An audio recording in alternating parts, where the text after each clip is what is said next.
बिस्मिल्लाहिर्रहमानिर्रहीम। अल्लाहुम्मा सल्लि अला मुहम्मदिन व अला आलि मुहम्मदिन व बारिक वसल्लम। मोहतरम नाज़रीन व सामिईन, अस्सलामु अलैकुम।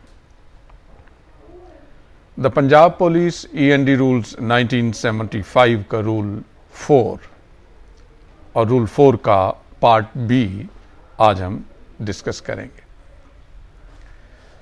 पिछले सेशन में हमने पार्ट A डिस्कस किया। पार्ट A का ताल्लुक माइनर पनिशमेंट्स, छोटी सजाओं से था। पार्ट B का ताल्लुक मेजर पनिशमेंट्स या बड़ी सजाएं।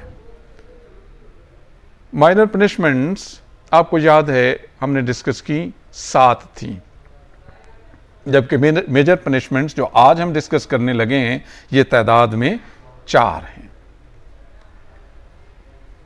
पहली मेजर पनिशमेंट, बड़ी सजा जो आपकी अथॉरिटी जुर्म के साबित होने पर दे सकती है, वो है रिडक्शन इन रैंक और पे।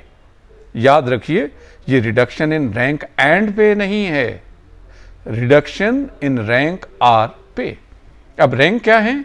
चूंकि ये लागू होते हैं रूल्स DSP से नीचे के ऑफिसर्स पर, इंस्पेक्टर और उसके नीचे, तो गोया अगर ये सजा इंस्पेक्टर को दी जाती है कार्रवाई मुकम्मल होने के बाद जुर्म साबित होने पर, तो वो इंस्पेक्टर से sub inspector, sub inspector, assistant sub inspector अला हाज़िल क़यास, इस तरह उनको 1 स्टेप नीचे किया जा सकता है। आर पे या जो वो तनख्वाह ले रहे हैं उससे उनकी कम तनख्वाह की जा सकती है।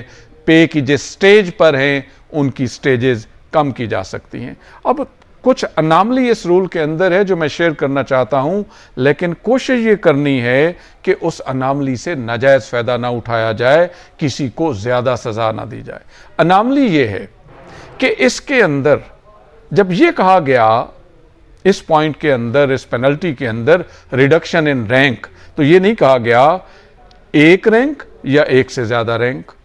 तो इससे नाजायज फायदा उठाते हुए अथॉरिटी को एक से ज्यादा रैंक डाउन नहीं करना चाहिए, इंस्पेक्टर को ASI नहीं बनाना चाहिए। दूसरी बात, आर पे, रिडक्शन इन पे। तो जब रिडक्शन इन पे का है तो इसमें भी नहीं लिखा गया कितनी रिडक्शन इन पे, एक स्टेज की, 2 की, 3 की, 4 की, पे की किस स्टेज पर। तो जब नहीं लिखा गया तो इससे भी नाजायज फायदा नहीं उठाना चाहिए, उसकी मेरे नजदीक फिर एक ही रिडक्शन करनी चाहिए। अदरवाइज अगर इसको ना लिया जाए, इसको प्रोपाइटी के तहत ना लिया जाए, तो ये अथॉरिटी की सवाबदीद बन जाती है, कितना रैंक नीचे ले जाती है, कितनी पे नीचे ले जाती है। लेकिन यहां पे जो मेरी एक शायद ये सजेशन सख्त हो, जैसा कि पीडा के अंदर है, वहां पे ग्रेड और पोस्ट दोनों इकट्ठे नीचे आते हैं। एक चीज नीचे नहीं आती कि सिर्फ स्केल नीचे आ गया, पोस्ट नीचे नहीं आई। उस पेनल्टी का मतलब यह कि अगर एक डिप्टी सेक्रेटरी BS 18 में है तो वो BS 17 में आ जाएगा और उसकी डेजिग्नेशन सेक्शन अफसर बन जाएगी। अब यहां पे एक चीज डेफिनेट है कि जब आप रिड्यूस करते हैं किसी का रैंक तो उसकी पे भी उसी तरह रिड्यूस होनी चाहिए। गोया ये पेनल्टी एक साथ देनी चाहिए, अलग अलग नहीं देनी चाहिए, उससे कंफ्यूजन पैदा होती है। मगर रूल कहता है आर, यानी 2 आप इकट्ठी नहीं दे सकते, तो इसकी करेक्शन करवाई जा सकती है, अमेंडमेंट रूल की करवाई जा सकती है। क्योंकि जब आप इंस्पेक्टर को सब इंस्पेक्टर कर रहे हैं तो तनख्वाह आप इंस्पेक्टर की दे रहे हैं, आप रख तो इंस्पेक्टर रहे हैं, तनख्वाह आप उसकी सब इंस्पेक्टर की कर रहे हैं। तो ये एक अनामली है, इसको सेटल करने की जरूरत है और ये रूल में सजेस्ट करना चाहिए दोस्तों को, अमेंडमेंट हो जाए। नंबर 2 मेजर पेनल्टी है कंपल्सरी रिटायरमेंट। कंपल्सरी रिटायरमेंट को हमने रूल 3 में भी डिस्कस किया है, लेकिन यहां पे हम उसको डिस्कस करेंगे। कंपल्सरी रिटायरमेंट से मुराद रिटायरमेंट है, जबरी रिटायरमेंट। और जिसको कंपल्सरी रिटायर किया जाता है वो तमाम माली मफादात जो एक रिटायर्ड गवर्नमेंट एम्प्लॉय को मिलते हैं, रिटायरिंग गवर्नमेंट एम्प्लॉय को मिलते हैं, उनका हकदार है, सिवाय लीव इनकैशमेंट के। बाकी उसको तमाम पेंशन बेनिफिट्स मिलते हैं। लेकिन क्या कंपल्सरी रिटायरमेंट पर हर हाल में पेंशन मिलेगी? जैसा कि मैं पीछे डिस्कस कर आया हूं, ये हर हाल में उसको पेंशन नहीं मिलनी होती कंपल्सरी रिटायरमेंट पर। उसकी चंद जरूरियात हैं, ये मैंने डिस्कस की है माइनर पेनल्टीज में जाके।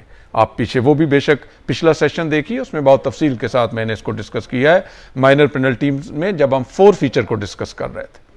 मैं दोबारा इसको दोहरा देता हूं कि अथॉरिटी की सवाबदीद है कि जुर्म साबित हो गया है, उसको कंपल्सरी रिटायर कर दे बगैर देखे इसकी 2 साल नौकरी हुई है, 20 साल हुई है, 30 हुई है, ये अथॉरिटी की सवाबदीद है। मगर इसका मतलब ये नहीं है कि उसको पेंशन भी लाजमन दे। ये दोनों बाहमी जुदा जुदा हैं। क्या जुदा जुदा है? रिटायरमेंट और पेंशन। रिटायरमेंट जुर्म के साबित होने पर, कंपल्सरी रिटायरमेंट जुर्म के साबित होने पर मिलनी है, पेंशन रूल्स के तहत मिलनी है। पेंशन रूल्स कहते हैं जिसको कंपल्सरी रिटायर किया जाए, अगर उसकी नौकरी 20 साल है रेगुलर, तो फिर उसको पेंशन दी जाए, अगर 20 नहीं तो उसको पेंशन नहीं मिल सकती। और कंपल्सरी रिटायर्ड गवर्नमेंट एम्प्लॉय सरकारी नौकरी नहीं कर सकता, नए सिरे से किसी सरकारी नौकरी में नहीं जा सकता। नेक्स्ट मेजर पेनल्टी है रिमूवल फ्रॉम सर्विस, और उससे नेक्स्ट डिसमिसल फ्रॉम सर्विस। तो गोया 4 पेनल्टीज हैं, रिडक्शन इन रैंक और पे, compulsory retirement, removal from service and dismissal from service. अब हम आखिरी दोनों को इकट्ठा डिस्कस करेंगे। रिमूवल फ्रॉम सर्विस और डिसमिसल फ्रॉम सर्विस दोनों का मतलब है नौकरी से निकाल देना। अमूमन दोनों मिलती हैं जब कोई बहुत संगीन नौइयत का जुर्म किया जाए, तो दोनों तब मिलती है। दोनों में अमूमन पेंशन नहीं मिलती। दोनों में फर्क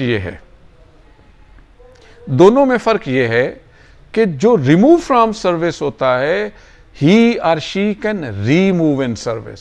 वो पुलिस ऑफिशियल जिसको रिमूव फ्रॉम सर्विस कर दिया जाए, वो दोबारा किसी भी महकमे, सरकारी महकमे में दोबारा सर्विस के लिए अप्लाई कर सकता है। मर्जी है उस महकमे की कि वो रखे या ना रखे, मगर उसकी एप्लीकेशन से इनकार नहीं कर सकता। अगर वहां पे उसके इम्तिहान में, टेस्ट में, इंटरव्यू में क्वालिफाई कर जाता है, तो वो वहां पे मुलाजिम हो सकता है। लेकिन जो डिसमिस हो जाए, वो सरकारी नौकरी में अप्लाई करने का अहल नहीं रहता। हाँ, जो रिमूव फ्रॉम सर्विस होता है, वो अप्लाई किसी दूसरे महकमे तो कर सकता है, अपने महकमे में नहीं कर सकता। अब दोबारा वो पुलिस में नहीं कर सकेगा। डिसमिसल वाला तो वैसे ही नहीं कर सकता। इसमें एक और एक्सेप्शन की बात है, वो भी आपसे इन दोनों पेनल्टीज के बारे में शेयर करने की जरूरत है। मैंने कहा कि इसमें अमूमन पेंशन नहीं दी जाती। जो रिमूव फ्रॉम सर्विस या डिसमिस फ्रॉम सर्विस हो, उसमें पेंशन नहीं दी जाती। कंपल्सरी रिटायरमेंट का तो मैंने कहा उसमें पेंशन मिलती है अगर वो 20 इयर्स की कंडीशन पूरी करता है या करती है। इन दोनों में भी पेंशन नहीं, कंपैशनेट अलाउंस दिया जा सकता है। पेंशन की गुंजाइश नहीं है इन दोनों पेनल्टीज में, रिमूवल फ्रॉम सर्विस और डिसमिसल फ्रॉम सर्विस में। इसमें कंपैशनेट अलाउंस या कंपैशन अलाउंस दिया जा सकता है, हमदर्दी का अलाउंस। वो क्या है कि अगर उस गवर्नमेंट एम्प्लॉय के, उस पुलिस ऑफिसर के घर के हालात ऐसे हैं, बीमारियां हैं, बूढ़े वालदैन हैं, इनकम का और कोई जरिया नहीं, न दुकान, न ज़मीन, न कोई जरिया और कमाई का, और ऐन मुमकिन है कि वो फाकों से मर जाएं, वो जिल्लत में ज़िंदगी गुजारने पर मजबूर हो जाएं, जराइम की तरफ न चले जाएं, उससे बचाने के लिए अथॉरिटी की सवाबदीद है। जो सज़ा दे रही है वो अथॉरिटी तो सज़ा दे देगी, लेकिन वो उसकी ये भी सवाबदीद है उस अथॉरिटी की, जो अपॉइंटिंग अथॉरिटी है, कि ऐसे ऑफिशियल को 2/3 2/3 उस पेंशन का अगर वो रिटायर होता तो उसको मिलती, वो दे दिया जाए उसको एक कंपैशन अलाउंस के तहत मैक्सिमम।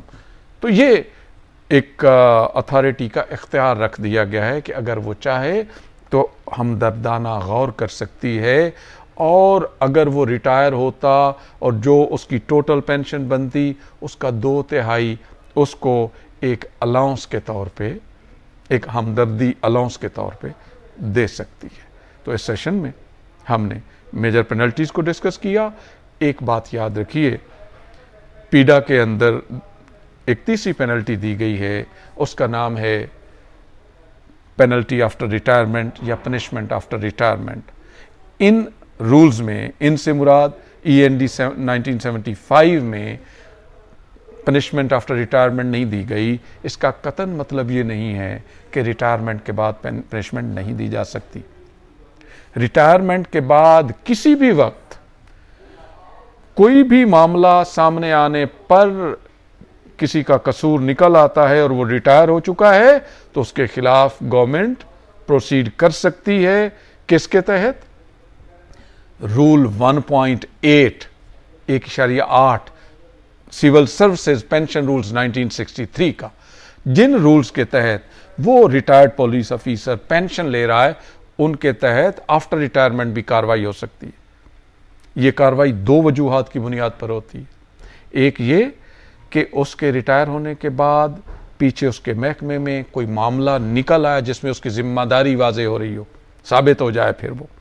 और दूसरी बात, वो सिविल में जाके रिटायरमेंट के बाद सोसाइटी में जाके जराइम शुरू कर दे, वहाँ पे जाके लोगों को जलील करना शुरू कर दे, रस्सागिरी शुरू कर दे, चोरी डाके शुरू कर दे, लोगों का जीना हराम कर दे, तो गवर्नमेंट उसके खिलाफ भी सिविल सर्विसेज पेंशन रूल्स 1963 के तहत कार्रवाई कर सकती है।